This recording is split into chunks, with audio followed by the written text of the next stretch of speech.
దేవా, సర్వాధికారి యేసు ప్రభు స్తోత్రాలు. మాకు అనుగ్రహించిన గొప్ప రక్షణ కొరకు వందనాలు. మీరు దయచేసిన రక్షణలు ఇదని మీ క్షణ వరకు భద్రపరుస్తున్నారు, స్తుతిస్తున్నారు. ఒకడు తన కనుపాపను కాపాడినట్లు మమ్మల్ని కాపాడుతున్నారు, స్తోత్రాలు. తండ్రి, మరొక పరిశుద్ధ ప్రభుదినం మా జీవితాల్లో మీరు దయచేశారు, స్తోత్రాలు. కర్మేల్ ప్రార్థన మందిరంలో మీరు ఉంచిన శేషం బట్టి వందనాలు. లోకంలో చెదిరిన సమస్త పరిస్థితులు మీ రక్తం చేత విమోచింపబడిన బిడ్డలు తండ్రి, ఆయా సంఘాలుగా, సమాజాలుగా, ఆయా స్థలాల్లో కూడి మిమ్మల్ని ఆరాధిస్తూ ఉండగా ప్రభు వేడుకుంటున్నాం. మీ స్థలమందు కొద్దిశేషంగా మేము కూడా కూడి మిమ్మల్ని ఆరాధించడానికి మమ్మల్ని ఆయత్తపరిచినందుకు వందనాలు.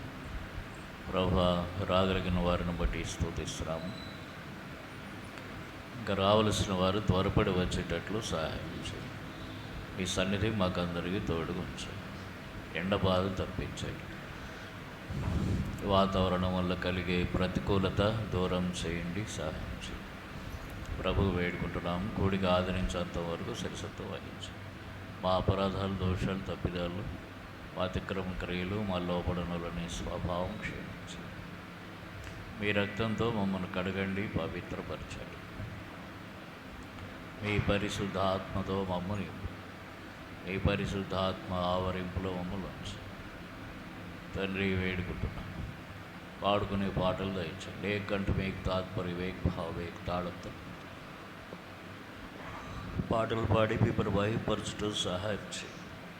ధ్యానించే వాక్య భాగంలో మీ దాసుని కొలతలేని ఆత్మతో నింపండి, వాడుకొని అయిపోతుంది. ఆత్మతో, సత్యంతో యథార్థంగా ఆరాధించుకున్నట్లో, యోగ్యమైన రీతిలో బరిలో చేయముంచుట్లో సహాయం చేయండి. మేలు దయచేయండి. అన్ని విషయాల్లో మీ కృపను కోరుకుంటూ తండ్రి, వాయిద్యాలు వాయించుట్లో కృప చూపు. మేము కూర్చునుట, లేచుట, నిలుచుట, పాడుట, ఆరాధించుట, రొట్టె విరుచుట, కానుకలు అర్పించుట సమస్తం మీ నామమునకు అంగీకారయోగ్యంగా పరలోకపు క్రమంలో ఉండనట్లు సహాయం చేయండి. ఘనత, మహిమ, ప్రభావాలు మీకే ఆరోపిస్తారు. స్తుతి స్తోత్రాలు చెల్లిస్తాం. ఎంతైనా నమ్మదగిన దేవా, మీ చేతులకు అప్పగించుకుంటూ మీ కృపను కోరుకుంటూ యేసుక్రీస్తు వారి పరిశుద్ధ నామంలో ప్రార్థిస్తున్నాము తండ్రి. ఆరాధించుకునే ముందుగా క్లుప్తంగా దేవుని వాక్యమును ధ్యానించుకుందాం. దేవుని వాక్యం ధ్యానించుకొని ఆరాధించుకుందాం.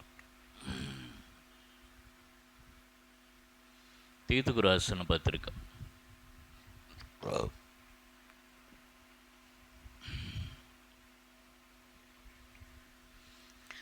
తీతుకు రాసిన పత్రిక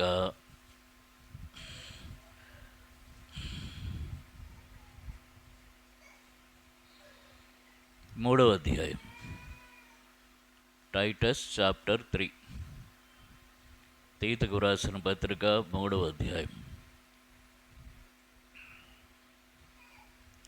3వ వచనం నుండి 3 నుండి 7 వరకు కలిసి చదువుకుందాం. 3 నుంచి 7 వరకు.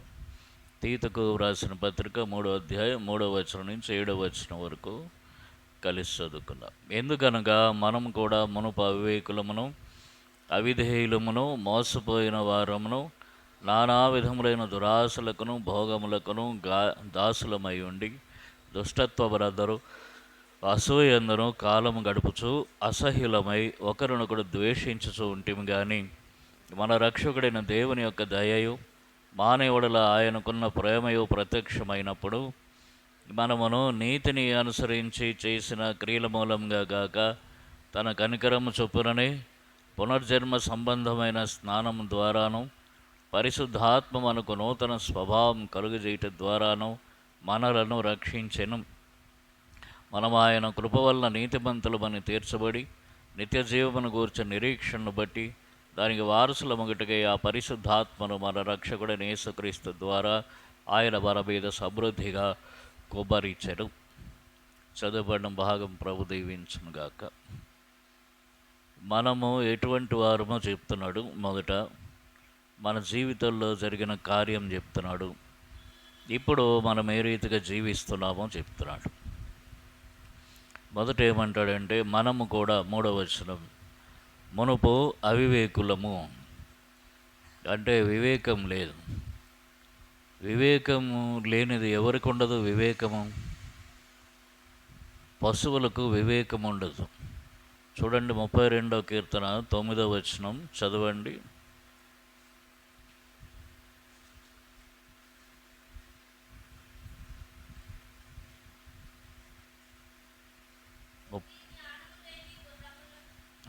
అదే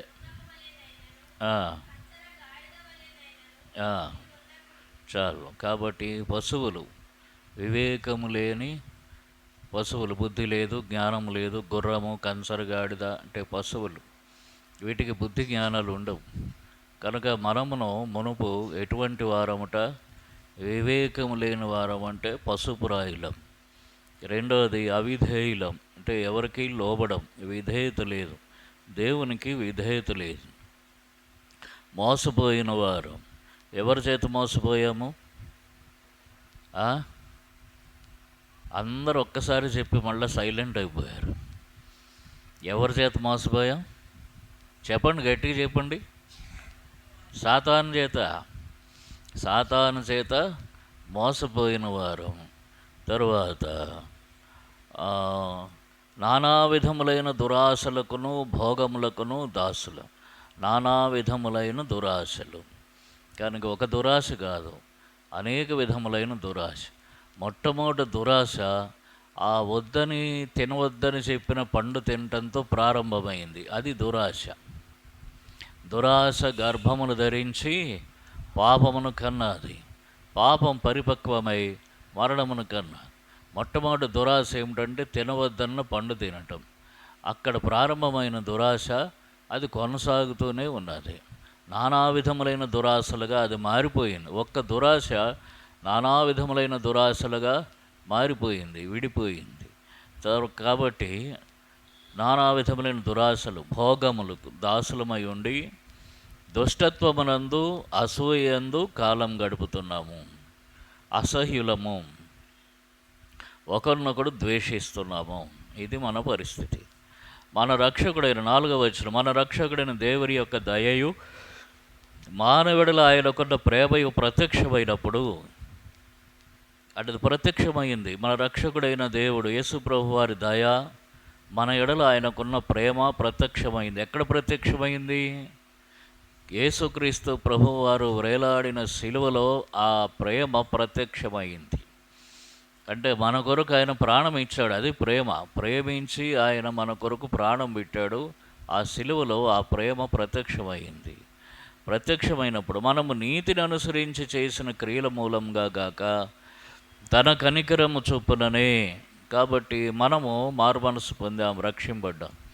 ఎట్లాగంటే నీతిని అనుసరించి చేసిన క్రియలు కాదు, మనం చేసిన క్రియలు కాదు, మన నీతి క్రియలు కాదు. మనం ఏదో చేసాం, ఏమీ చేయలేము. ఒకవేళ ఈ గుళ్ళు గోపురాలకు తిరిగిన, పూజలు చేసిన, ప్రార్థనలు చేసిన, బైబిల్ చదివిన, ఇంకేవేవేవో చేసిన, దాన ధర్మాలు చేసిన, వీటన్నిటి వలన రాలేదు మనకు రక్షణ. దేనివల్ల వచ్చింది? మన క్రియల వల్ల కలగలేదు. తన కనికరము చొప్పుననే, యేసుప్రభు వారి కనికరము చొప్పున మనకి రక్షణ వచ్చింది. అంటే అయ్యో వీళ్ళు చనిపోతే నరకానికి పోతారు, నరకంలో అగ్నిగుండము, ఆరని అగ్నిలో వీళ్ళు యాతన పడాలి అని ఆయన మన మీద కనికరపడ్డాడు. అది కనికరం. కాబట్టి కనికరపడి, అంటే చూడండి, ఇప్పుడు ట్రైన్ వస్తుంది, ట్రైన్ రన్నింగ్ ట్రైన్ ఉంది, ఎదురుగా ఒకడు నిలబడ్డాడు చావటానికి రెడీగా. ఒక ఆయన చెప్పాడు, ఒక డ్రైవర్, మన బ్రదర్ జాన్ అని ఒక డ్రైవర్ రిటైర్ అయిపోయాడు. ఒకరోజు ఆయన ట్రైన్ కింద 7 పడ్డారట వరుసగా. అంటే రోజంతట్లో ఆయన ఒక చోట స్టార్ట్ అయ్యాడు, మరొక చోటుకు రావాలి, ప్రయాణం అంతట్లో 7 పడ్డారట కోరుండి. ఒకడైతే ఎదురుగా వస్తున్నట్ట, మళ్ళీ ట్రైన్ గుద్దేసరికి లేచి మళ్ళీ పరిగెడుతున్నట్ట, మళ్ళీ అదే ట్రాక్ మీద పరిగెడతాట, మళ్ళీ ఎదురుగా నిలబడతాట. ఒరే బాబు, ఈయన చెప్పేట ఆఖరికి, ఒరే చావరైనా చావు, పక్కకన్నా తప్పుకోరా నాయన, నేనేమో ట్రైన్ ఆపలేను. అట్లాగా అయితే ఏంటి వాళ్ళు ఏం చేస్తారు, డ్రైవర్ అప్పుడు ఎవడన్నా చావటానికి ఎదురుకుంటే కనికరపడి అయ్యో చచ్చిపోతాడని చెప్పి ట్రైన్ ఏం చేస్తాడు, ఆపుతాడు. అది కనికరం. పోతే పోనీరా అంటే కళ్ళు మూసుకుంటాడు అంతే. కొంతమంది డ్రైవర్లు ఏం చేస్తారు, స్పీడ్గా వస్తుంటాడు ట్రైన్, వాడేం చేయలేడు, అప్పుడు సడన్ బ్రేక్ వేస్తే ట్రైన్ యాక్సిడెంట్ అయిపోతుంది, ఏం చేయలేడు, కళ్ళు మూసుకుంటాడు. ఒకసారి స్లోగా ఉన్నప్పుడైతే ఏం చేస్తాడంటే కొద్దిగా బ్రేక్ వేసి ఆపడానికి ప్రయత్నం చేస్తాడు, అయ్యో చనిపోతాడు, కనికరం. చనిపోవటానికి వీడేమైనా అపరాధం చేశాడా, చచ్చిపోయేవాడు వాడు చావాలనుకుంటున్నాడు. అలాగనే మనం కూడా నరకానికి పోతాం. నరకానికి పోవటానికి మనం చేసుకున్నదే పాపం. ఆ పాపము ఇక ముందు ఇక్కడ చెప్పిందంతా 3వ వచనంలో చెప్పిందంతా అవివేకులం, అవిధేయులం, మోసపోయిన వారం, నానా విధమైన దురాశలు, భోగములు, దాసులం, దుష్టత్వంలో, అసూయలో కాలం గడుపుతున్నాం. కాబట్టి అసహ్యులం, ఒకరినొకడు ద్వేషిస్తున్నాం. ఇవన్నీ ఉన్నాయి మన జీవితాల్లో. వీటన్నిటి ఫలితం నరకం. వీటికి పోవలసిన మనల్ని చూసి ప్రభు కనికరపడ్డాడు. కనికరపడి పునర్జన్మ సంబంధమైన స్నానము ద్వారా, పునర్జన్మ అంటే మనము మరల తిరిగి క్రొత్త జన్మ. యోహాను సువార్త 3వ అధ్యాయం 3వ వచనం చదవండి ఎవరన్నా. యోహాను సువార్త 3వ అధ్యాయం 3వ వచనం.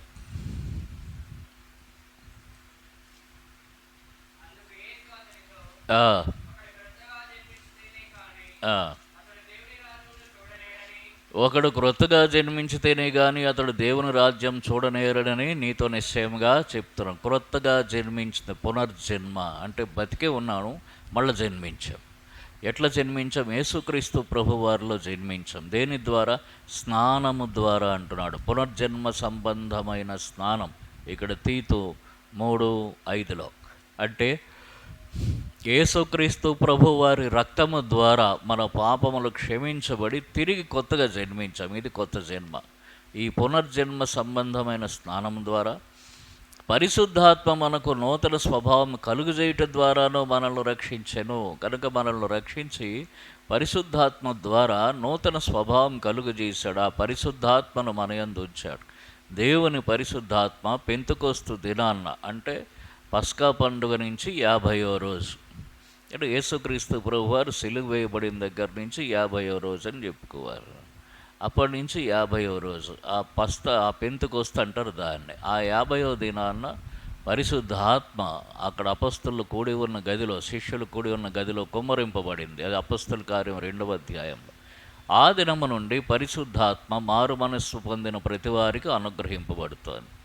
అలాగున్న పరిశుద్ధాత్మ మనలోనికి వచ్చి ఏం చేశాడు? మనకు నూతన స్వభావం కలుగజేస్తుంది. పాత స్వభావం పాప స్వభావం. పరిశుద్ధాత్మ మనకు నూతన స్వభావం కలుగజేశాడు. చూడండి, ఎఫెసీయులు రాసిన పత్రికలో చెప్తాడు. ఎఫెసీయులకు రాసిన పత్రిక 4వ అధ్యాయం 22 నుంచి 22, 23, 24 వచనాలు కలిసి చదువుకున్నాను. కావున మునుపటి ప్రవర్తన విషయంలోనైతే మోసకరమైన దురాశల వలన చెడిపోవు మీ ప్రాచీన స్వభావమును వదులుకొని మీ చిత్తవృత్తి యందు నూతనపరచబడిన వారై నీతియు యథార్థమైన భక్తి గలవారి దేవుని పోలికగా సృష్టింపబడిన నవీన స్వభావమును ధరించుకొనవాలి. ఆ నవీన స్వభావం ఎవరి ద్వారా కలుగుతోంది? ప్రాచీన స్వభావం వదులుకోవాలి. ప్రాచీన స్వభావం వదులుకోవటం మన పని. అయితే నవీన స్వభావం ఎవరి ద్వారా కలుగుతోందిట? తీతు పత్రికలో చెప్తున్నాడు. పరిశుద్ధాత్మ మనకు నూతన స్వభావం అనుగ్రహిస్తున్నాడు. ఈ పరిశుద్ధాత్మ మనలో చాలా పనులు చేస్తున్నాడు. ఇప్పుడు మనము ఒకప్పుడు మోసపోయాము, అసహ్యులము, దురాశలు ఉన్నాయి. ఇందాక తీతు 3లో చెప్పిన లక్షణాలన్నీ ఉన్నాయి. వాటిని బట్టి నరకానికి పోవలసిన వారు ప్రభు కనికరం చూపాడు. ఆయన కనికరపడ్డాడు. తరువాత పునర్జన్మ సంబంధమైన స్నానము ద్వారా మనకి గొప్ప రక్షణ ఇచ్చాడు. తరువాత తన పరిశుద్ధాత్మను మన యందు ఉంచాడు. ఈ పరిశుద్ధాత్మ మనకు నూతన స్వభావం కలుగజేస్తున్నాడు. అంటే పాత జీవితం దగ్గరకు మళ్ళీ పోకుండా చేస్తున్నాడు. ఆ పాత ఆలోచనలు, పాత పద్ధతులు, పాత వ్యవహారాలు, పాత పాపము ఇదంతా లేకుండా, పాత వ్యసనాలు, పాత అలవాట్లు ఇవేవి లేకుండా ఇప్పుడేం చేశాడు? మనం నీతికి దాసులుగా చేశాడు. ఇప్పుడు మనకు నూతన స్వభావం కలుగజేశాడు. అంతేకాదు ఈ పరిశుద్ధాత్మ ఏం చేస్తున్నాడో చూడండి. యోహాను సువార్త 16వ అధ్యాయం.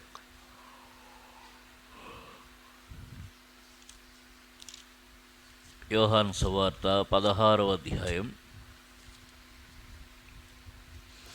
8వ వచనం. 7-8 వచనాలు చదువుకుందాం. అయితే నేను మీతో సత్యం చెప్పుచున్నా, నేను వెళ్ళిపోవటం వల్ల మీకు ప్రయోజనకరం. నేను వెళ్ళని ఎడల ఆదరణకర్త మీ యొద్దకు రాడు, నేను వెళ్ళిన ఎడల ఆయనను మీ యొద్దకు పంపుతును. 8 ఆయన వచ్చి పాపమును గూర్చియు నీతిని గూర్చియు తీర్పును గూర్చియు లోకమును ఒప్పుకొనసి. కాబట్టి ఆయన ఏం చేస్తున్నాడు? ఇప్పుడు మనల్ని పాపము, నీతి, తీర్పు వీటన్నిటి గురించి ప్రతి క్షణము మనతో మాట్లాడుతూ మనకు ఆ తేడా తెలిసి మనము నీతి మార్గంలో జీవించేటట్లు చేస్తున్నాడు. లేకపోతే మనకు తెలియదు.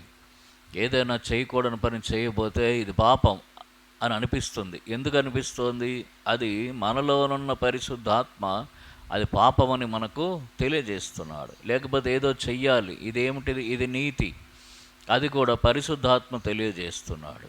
తీర్పు ఉంది, జాగ్రత్త అని మనల్ని హెచ్చరిస్తున్నాడు. అలాగనే పరిశుద్ధాత్మ మనలో పనిచేస్తున్నాడు. అలాగనే చూడండి 13వ వచనం కలిసి చదువుకుందాం. 13 అయితే ఆయన అనగా సత్యస్వరూపైన ఆత్మ వచ్చినప్పుడు మిమ్మల్ని సర్వసత్యంలోనికి నడిపించును.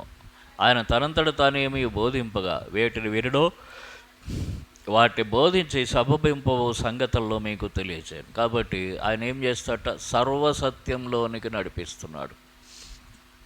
మనము సత్యంలో ఉన్నాము, సర్వసత్యంలోనికి నడుస్తాం. ఏమిటి సర్వసత్యం? యేసుక్రీస్తు ప్రభువారే దేవుడు, ఆయన ద్వారానే పరలోక రాజ్యం. ఇది సర్వసత్యం. దానిలోనికి మనల్ని నడిపిస్తాడు. వాక్యానుసారమైన జీవితం, ఇది సర్వసత్యం. దానిలోనికి మనల్ని నడిపిస్తాడు. కనుక ఆయన మనల్ని సర్వసత్యంలో నడిపిస్తున్నాడు. చూడండి, పరిశుద్ధాత్మ మనలో చేస్తున్న కార్యాలు చాలా ఉన్నాయి. మనం చూసినవి ఇప్పటికి 3. మొదటిది ఏం చెప్పండి? ప్రాచీన స్వభావం విడిచిపెట్టి నవీన స్వభావము లేదా నూతన స్వభావం మనం కలిగి ఉండేటట్లు ఆయన మనకు తెలియజేస్తున్నాడు, నేర్పిస్తున్నాడు. రెండవది నీతిని గురించి, పాపమును గురించి, నీతిని గురించి, తీర్పును గురించి ఒప్పుదల కలుగజేస్తున్నాడు. 3వది సర్వసత్యములోనికి మనలను నడిపిస్తున్నాడు. ఎవరు ఈ పనులన్నీ చేస్తున్నారు? పరిశుద్ధాత్మ ఈ పనులన్నీ మనలో చేస్తున్నాడు. అంటే పరిశుద్ధాత్మ మనలో పనిచేస్తున్నాడు. మనకు తెలియకుండానే ఆయన మనలో పనిచేస్తున్నాడు. తరువాత ఇంకా ఏం చేస్తున్నాడు చూడండి. కొరింథీయులకు రాసిన పత్రిక 2వ అధ్యాయం. 1 కొరింథీ 2వ అధ్యాయం. ఇవి జాగ్రత్తగా వినండి, గుర్తుంచుకోండి. ఏదో కథలా వినేసి మర్చిపోవద్దు. వినాలి, గుర్తుంచుకోవాలి. 1 కొరింథీ 2వ అధ్యాయము 9-10 వచనాలు. ఇందును గూర్చి కలిసి చదువుకుందాం. ఇందును గూర్చి దేవుడు తను ప్రేమించే వారి కొరకు ఏవి సిద్ధపరిచినో అవి కంటికి కనబడలేదు, చెవికి వినబడలేదు, మనుష్య హృదయమునకు గోచరం కాలేదని వ్రాయబడి ఉన్నది. మనకైతే దేవుడు వాటిని తన ఆత్మ వలన బయలుపరిచి ఉన్నాడు. ఆ ఆత్మ అన్నిటినీ, దేవుని మర్మములను కూడా పరిశోధించుచున్నాడు. కాబట్టి దేవుని ఆత్మ మనకు ఇవన్నీ ఏమిటట? మనకు ఏవి సిద్ధపరచబడ్డాయో అవన్నింటినీ మనకు బయలుపరుస్తున్నాడు. దేవుడు తన్ను ప్రేమించు వారి కొరకు ఏవి సిద్ధపరిచెనో, కంటికి కనబడని, చెవికి వినబడని, మనుష్య హృదయానికి గోచరం కాని ఆశీర్వాదాలు దేవుడు మన కోసం ఏవైతే సిద్ధపరిచాడో వాటన్నిటిని పరిశుద్ధాత్మ మనకు బయలుపరుస్తున్నాడు. పరలోకం ఉంది, చూసామా? చూడలేదు. మనకేమైనా అర్థమవుతుందా? కాదు. కానీ పరిశుద్ధాత్మ దాన్ని బయలుపరుస్తున్నాడు. కాబట్టి అది మనకు, అందుకనే మనము దాన్ని అర్థం చేసుకోగలుగుతున్నాం. పరలోకం అంటే ఇట్లా ఉంటుంది, వాక్యం చదివి మనం అర్థం చేసుకోగలుగుతున్నాం. ఎందుకంటే పరిశుద్ధాత్మ దాన్ని మనకు బోధిస్తున్నాడు. కనుక ఈలాగున ఆయన మనకు పరలోకపు సంగతులు గ్రహింపులోనికి తెస్తున్నాడు. తర్వాత చూడండి ఇంకొక మాట. రోమీయులకు రాసిన పత్రిక 8వ అధ్యాయం. రోమీయులు రాసిన పత్రిక 8వ అధ్యాయము 26వ వచనం కలిసి చదువుకుందాం. అటువలే ఆత్మయు మన బలహీనతను చూచి సహాయం చేయుచున్నాడు. ఏలయనగా గట్టిగా చదవండి. మనము యుక్తముగా ఎలాగ ప్రార్థన చేయవలనో మనకు తెలియదు కానీ ఉచ్చరింప శక్యం కాని మూలుగలతో ఆత్మ తానే మనపక్షంగా విజ్ఞాపన చేయుచున్నాడు. ఇంకా ఏం చేస్తున్నట్టు ఆయన? మనకు ప్రార్థన చేయటం కూడా యుక్తంగా ప్రార్థన చేయటం మనకు తెలియదు. అపొస్తలుడైన పౌలు మనకు తెలియదు అంటే ఆయన్ను కూడా కలుపుకొని చెప్తున్నాడు. మనకు తెలియదు అంటే ఎన్నో పొరపాట్లు, తప్పులు చేస్తాం ప్రార్థనలో. అయితే దేవుడి పరిశుద్ధాత్మ ఏం చేస్తున్నట్టు? ఆయన మనపక్షంగా విజ్ఞాపన చేస్తున్నాడు. కాబట్టి ఇన్ని పనులు మన పక్షంగా చేస్తున్నాడు పరిశుద్ధాత్మ మన యందుండి. అందుకని అన్నాడు, ఇది మీరు క్రియల మూలంగా చేయటం వల్ల పొందింది కాదు. దేని వలన వచ్చింది? దేవుని కనికరం వల్ల ఇదంతా కలుగుతుంది. తరువాత ఇంకా చూడండి, తీతుకు రాసిన పత్రిక, తీతు పత్రిక 3వ అధ్యాయం.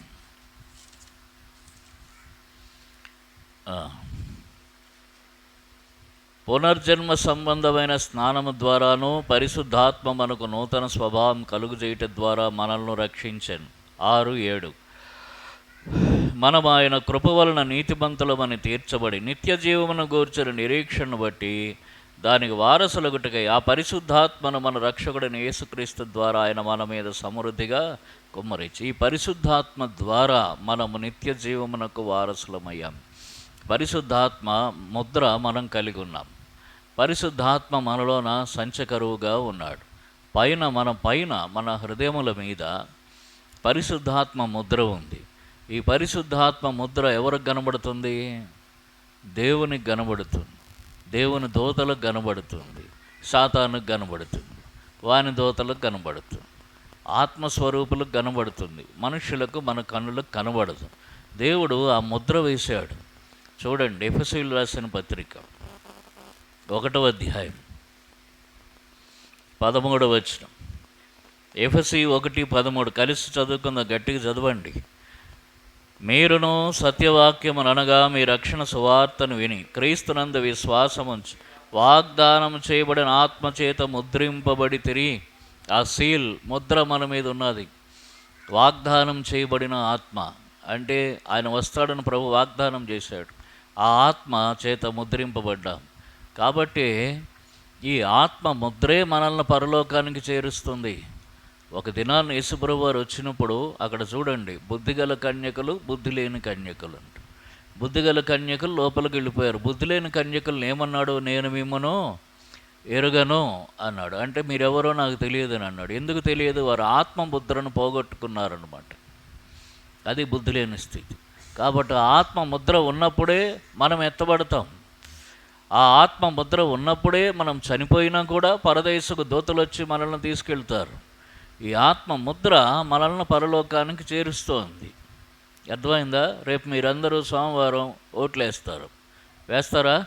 ఏం చూపించాలి? వానికి ఐడి కార్డు, ఓటర్ కార్డు చూపించాలి. ఓటర్ కార్డు చూపిస్తేనే ఓటు వేయనిస్తాడు, లేకపోతే వేయడానికి లేదు. అలాగనే ఆత్మ ముద్ర మనలో ఉంటేనే దూతలు వచ్చి మనల్ని తీసుకెళ్తారు. ఆత్మ ముద్ర లేదు, ఈడెవడో మాకు తెలియదు అని అంటారు.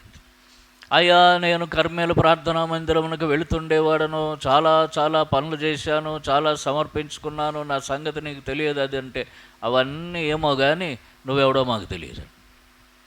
ఎందుకు తెలియదు? నీ ఆత్మ ముద్ర వాళ్ళకి అది కావాలి. మనం ఎవ్వరూ వాళ్ళకి అనవసరం. ఆత్మ ముద్ర ఉందా తీసుకుపోతారు. అది అర్థమైందా?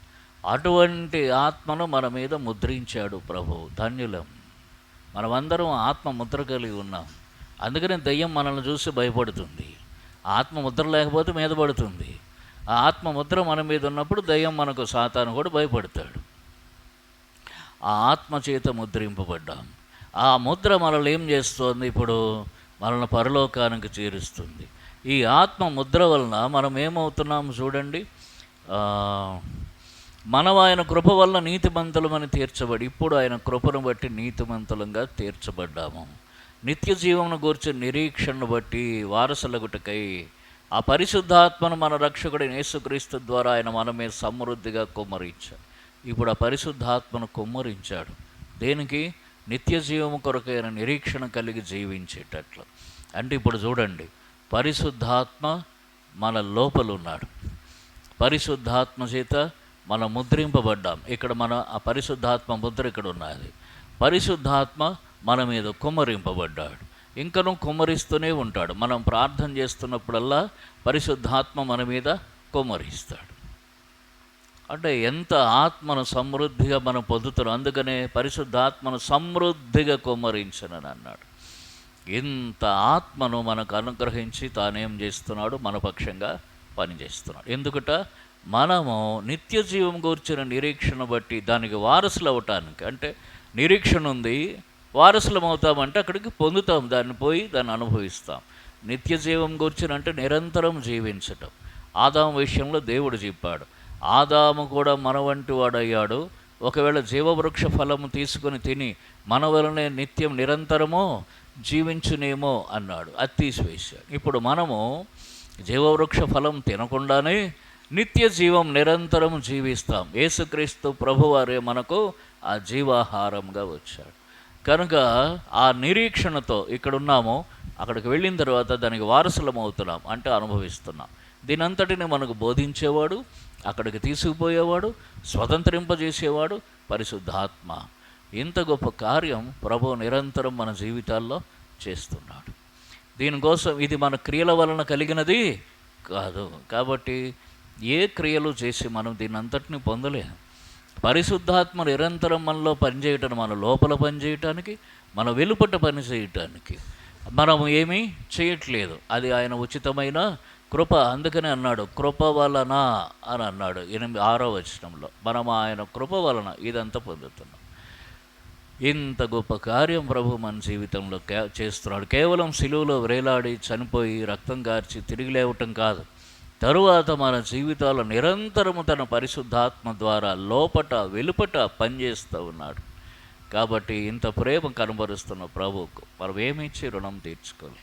మనం ఎవరమట, ఎటువంటి వారం అంటే అవివేకులం, అవిధేయులం, మోసపోయిన వారం, నానా విధములైన దురాశలకు భోగాలకు దాసులం, దుష్టత్వమునందు అసూయందు కాలం గడుపుతున్నాం, అసహ్యులం, ఒకరినొకడు ద్వేషించిన వారు, ఇటువంటి పనికిమాలిన వారు. ఇటువంటి మన ఎడల దయచూపుతున్న దేవునికి ఇంత గొప్ప కార్యం, పునర్జన్మ సంబంధమైన స్నానము ద్వారా తిరిగి జన్మింపజేశాడు. తర్వాత తన ఆత్మను మన యందు ఉంచాడు, ఆత్మ ముద్రనిచ్చాడు, ఆత్మను కుమ్మరిస్తున్నాడు సమృద్ధిగా. తరువాత నిత్య జీవం కొరకైన నిరీక్షణతో జీవించే ధన్యత, దానికి వారసులములు అగునట్లుగా మనల్ని సిద్ధపరుస్తున్నాడు. ఎన్ని గొప్ప కార్యాలు చేస్తున్న ప్రభువుకు ఆ ఆత్మ మన పక్షంగా విజ్ఞాపన చేస్తున్నాడు. ఆ ఆత్మ పరలోక విషయాలను మనకు బోధిస్తున్నాడు. ఆ ఆత్మ మనకు పాపమును గురించి, నీతిని గురించి, తీర్పును గురించి హెచ్చరిస్తున్నాడు. ఆ ఆత్మే మనలను సర్వసత్యంలోనికి నడిపిస్తున్నాడు. కాబట్టి మనం ఇప్పుడు ప్రయాణం ఎటు చేస్తున్నాం? సత్యంలోనికి ప్రయాణం చేస్తున్నాం. సత్యం గుండా సర్వసత్యంలోనికి ప్రయాణం చేస్తున్నాం. మనం అబద్ధం గుండా ప్రయాణం చేయట్లేదు, చీకటిలోనికి ప్రయాణం చేయట్లేదు. కాబట్టి ఎంత గొప్ప ధన్యత, మన ప్రయాణమే సత్యంలో నడుస్తోంది. సర్వసత్యాన్ని మనం చేరుకుంటాం. ఎంత భాగ్యం మన జీవితాలకు ప్రభు అనుగ్రహించాడు. దీనిని బట్టి మనం ప్రభువును స్తుతించి ఆరాధిస్తాం. కొద్ది సమయం మనం ప్రభువును ఆరాధించుకుంటాము. ప్రభు మనకు సాయం చేయగాక.